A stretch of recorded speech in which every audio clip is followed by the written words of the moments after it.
Ah, le printemps, c'est décidément ma saison préférée. Et tout ça grâce aux fleurs. Savez-vous que les fleurs, depuis la plus haute antiquité, sont signes de guérison, de soin? C'est pas pour rien qu'on se les offre, pour calmer la souffrance d'un deuil ou pour exprimer l'amour dans toute sa beauté.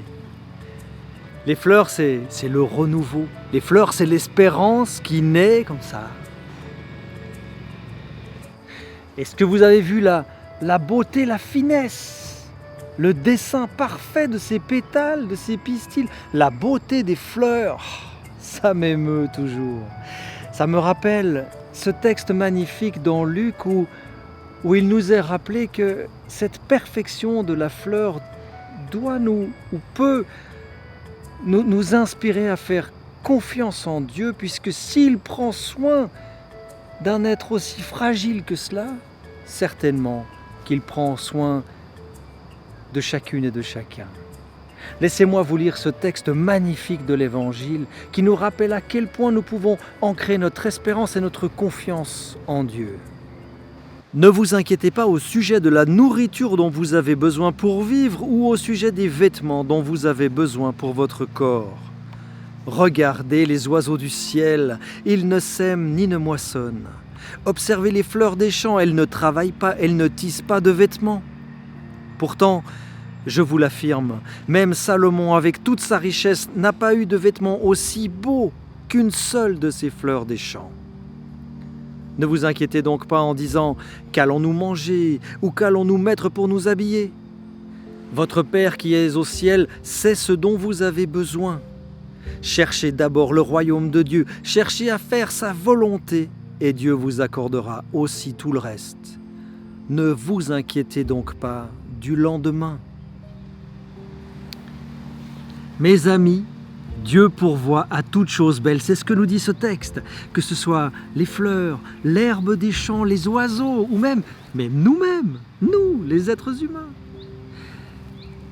La nature vient de passer par 6 semaines de sécheresse, 6 semaines sans eau, 6 semaines où elle a été privée de sa nourriture essentielle.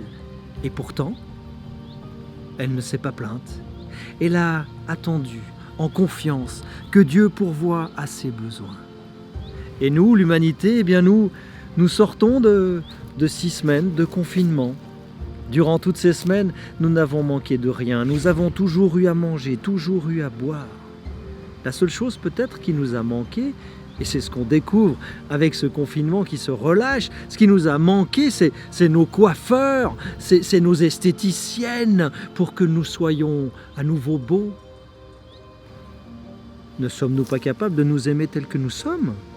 Avons-nous besoin que quelqu'un d'autre vienne poser ses doigts, ses mains expertes sur notre peau, sur nos cheveux, pour que nous soyons capables de nous regarder dans le miroir et d'aimer notre reflet? N'avons-nous pas compris que Dieu nous aime tels que nous sommes, qu'à ses yeux nous sommes parfaits simplement parce que nous sommes tels que nous sommes? Moi, vous, eux. Le texte que nous avons entendu nous invite à une confiance profonde. Nous n'avons rien à démontrer, rien à prouver. Nous sommes simplement beaux et belles parce que c'est là le souhait de Dieu pour chacune et pour chacun. Ne nous inquiétons pas de savoir si demain sera compliqué, si demain sera l'occasion de... Non, ne nous inquiétons pas.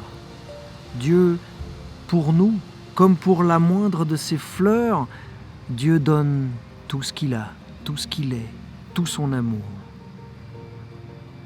Demain se suffira à lui-même. Ne nous en inquiétons pas une seconde. Profitons de ce que nous avons à vivre aujourd'hui. Profitons-en pleinement. Remplissons-nous de l'amour que Dieu nous témoigne aujourd'hui. Et demain, il sera là tout autant, avec autant de soin pour vous et pour moi. Alors, l'équipe là, relax, profitons.